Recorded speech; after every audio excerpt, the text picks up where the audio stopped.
नमस्कार मित्रों, आर्यकल्प डिजिटल साहित्यिक पत्रिका के इस अंक में मैं आपका मित्र हर्षवर्धन एक बार पुनः आपका स्वागत करता हूँ।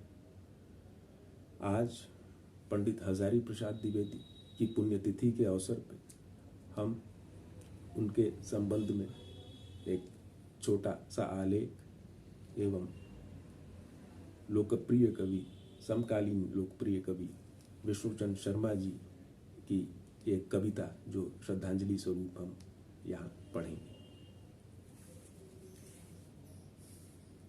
आचार्य हजारी प्रसाद द्विवेदी का संपूर्ण साहित्य एक गंभीर सांस्कृतिक विमर्श भी है। वे सही अर्थ में संस्कृतियों के परस्पर संघट और उनके नए रूपों के साथ मानव समाज का अध्ययन प्रस्तुत करते हैं तथा साहित्य के माध्यम से सभ्यता विमर्श का खाका खींचते। उनके उपन्यासों में वैदिक काल से लेकर 12वीं शताब्दी तक का भारत मौजूद है। इसके आगे के भारत की खोज उन्होंने अपने निबंधों में की। वस्तुतः द्विवेदी जी ने विश्व की प्राचीन संस्कृतियों का गहन अध्ययन किया और उनकी विकास यात्रा का पथ ढूंढ निकाला। उन्होंने संस्कृतियों की अविशुद्धता को चिन्हित किया और इस प्रकार सांस्कृतिक सहभागिता को महत्वपूर्ण बताया। उनके लिए महत्वपूर्ण यह है कि धर्म, संप्रदाय या विचार मनुष्य के विकास में क्या योगदान कर रहे हैं।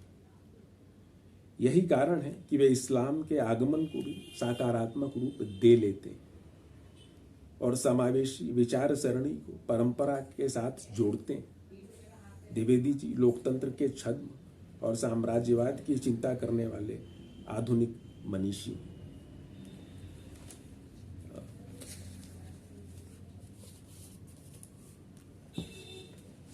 लोकप्रिय कवि विष्णुचंद्र शर्मा जी की इन काव्य पंक्तियों के माध्यम से मैं आज आचार्य हजारी प्रसाद द्विवेदी जी को उनकी पुण्यतिथि पर श्रद्धांजलि प्रस्तुत कर रहा हूं।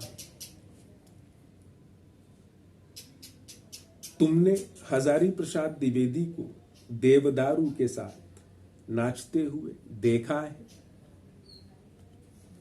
तुमने कुटज के दांतों तले तिनका दबाए और बेवजह हंसते हजारी प्रसाद द्विवेदी के पास देखा है।